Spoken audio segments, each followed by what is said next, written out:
थेट वार्ता चॅनलवर आपलं मनपूर्वक स्वागत आहे। वैष्णवी हगवणे प्रकरणाने संपूर्ण महाराष्ट्र ढवळून निघाला आहे। संविधानाचे संरक्षण असून देखील आज महिला सुरक्षित नाहीत। निव्वळ कायद्याचं कवच पुरेसं नसून त्यासाठी समाज मन बदलणे आवश्यक आहे। त्यासाठी मोठ्या प्रमाणावर प्रयत्न करणे गरजेचे आहे।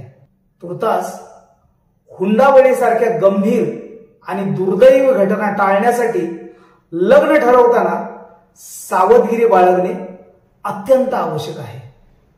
यासाठी प्रत्येकाने काळजी घेतली पाहिजे। लग्न ठरवण्यापूर्वीच वधू आणि वर यांच्या कुटुंबांनी हुंड्याबाबत स्पष्टपणे बोलले पाहिजे।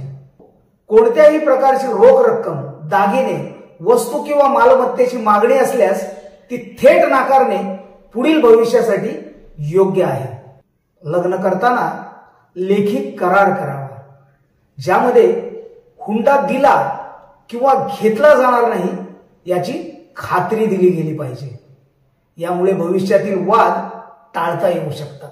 भारतात हुंडा प्रतिबंधक कायदा 1961 अंतर्गत हुंडा देणे आणि घेणे हा गुन्हा आहे। याची माहिती दोन्ही पक्षांना स्पष्टपणे करून द्यावी, जेणेकरून कोणीही दबाव टाकण्याचा प्रयत्न करणार नाही।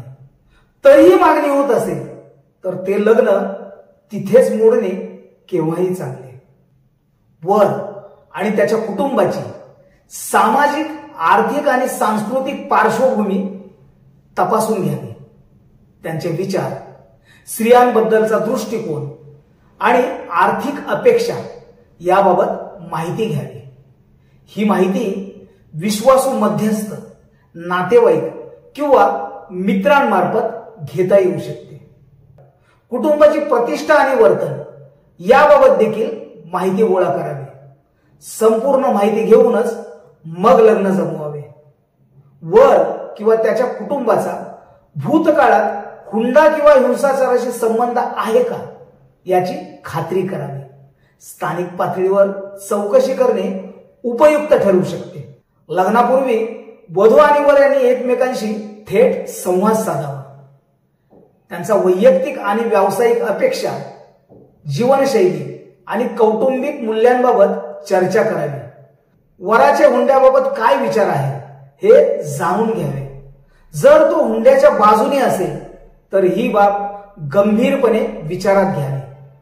एकमेकांवर विश्वास आणि समजूतदारपणा निर्माण झाल्यास भविष्यातील वाद कमी होण्यास मदत होते। वधू आर्थिकदृष्ट्या स्वावलंबी असेल तर तिच्यावर कुटुंबावर अवलंबून राहण्याची शक्यता कमी होते आणि ती हुंड्याच्या दबावाला बळी पडण्याची शक्यता कमी होते। वर याची आर्थिक परिस्थिती तपासावी।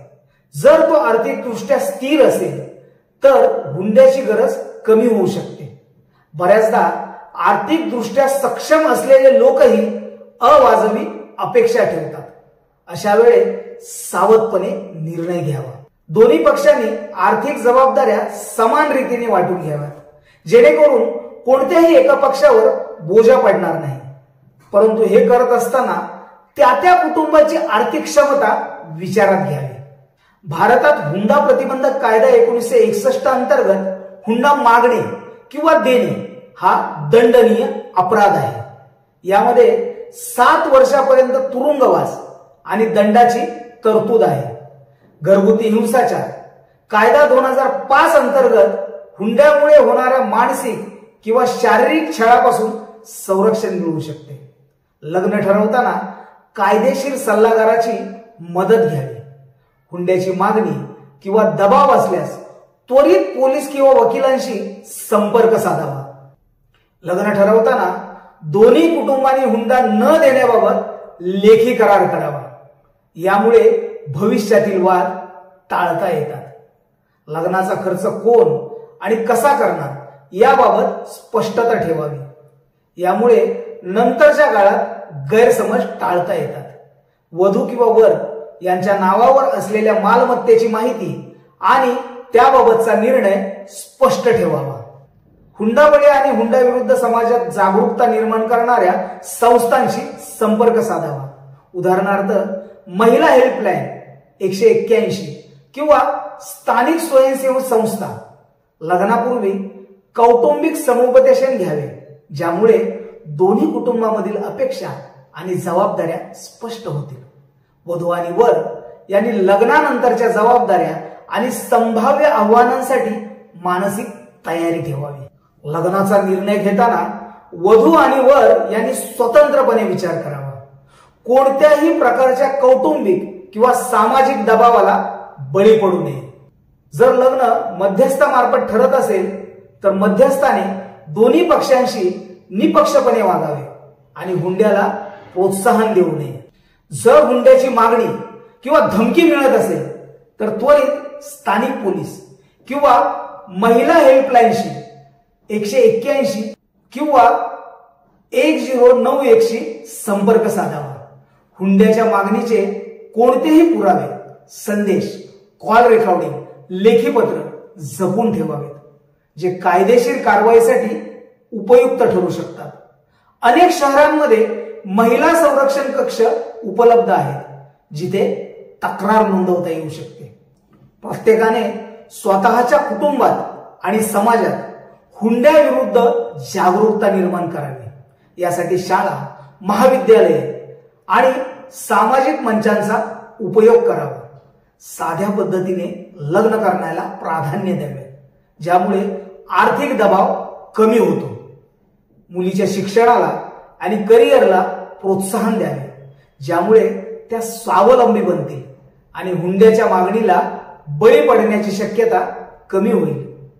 भारतात हुंडा किंवा घरगुती हिंसाचाराच्या बाबतीत त्वरित संपर्कासाठी काही क्रमांक आहेत, जसे की राष्ट्रीय महिला हेल्पलाईन 181, पोलीस आपत्कालीन क्रमांक 100, महिला संरक्षण हेल्पलाईन 1091, स्थानिक वकिलांशी संपर्क साधून कायदेशीर हक्कांची माहिती घ्यावी. हुंडाबळीसारख्या घटना टाळण्यासाठी लग्न ठरवताना सावधगिरी, जागरूकता आणि कायदेशीर संरक्षण यांचा समतोल राखणे आवश्यक आहे. दोन्ही कुटुंबांनी पारदर्शकता, समानता आणि आदर यांना प्राधान्य द्यावे. वधू आणि वर यांनी स्वतःच्या हक्कांबाबत जागरूक राहावे आणि कोणत्याही दबावाला बळी पडू नये. समाजात हुंडा प्रथेला विरोध करून आणि साध्या लग्नाला प्रोत्साहन देऊन आपण या समस्येवर मात करू शकतो. लक्षात ठेवा, जर हुंड्याची मागणी किंवा धमकी आढळल्यास त्वरित कायदेशीर मदत घ्या आणि स्वतःच्या सुरक्षेला प्राधान्य द्या. यासाठी सामाजिक स्तरावर मोठ्या प्रमाणावर जागरूकता असल्यास हुंडाबळीसारख्या घटना टाळता येऊ शकतात. तर तुम्हाला हा व्हिडिओ कसा वाटला ते कमेंट बॉक्समध्ये जरूर लिहा आणि अशाच नवनवीन व्हिडिओसाठी चॅनलला सबस्क्राईब करा आणि या व्हिडिओला शेअर करा. जय भीम, जय संविधान.